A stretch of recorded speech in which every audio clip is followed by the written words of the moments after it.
Most people get this wrong. They assume PayPulse is just another BNPL or payday advance app.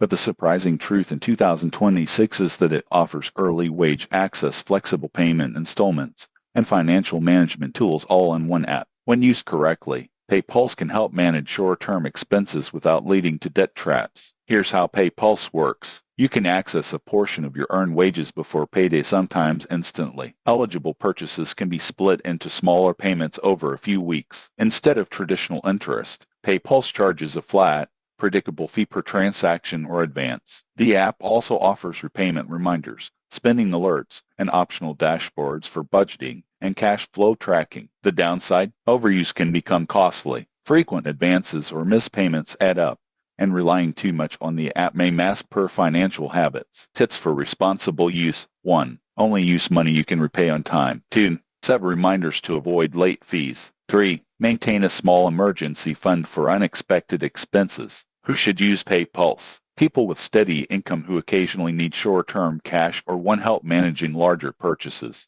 If your income is unpredictable or repayment discipline is weak, PayPulse may cost more than it saves. In conclusion, PayPulse in 2026 is a flexible financial tool, but only if used responsibly. Track fees, stick to repayment schedules, and treat it as a temporary solution rather than a long-term fix. Subscribe for more financial reviews and smart money tips.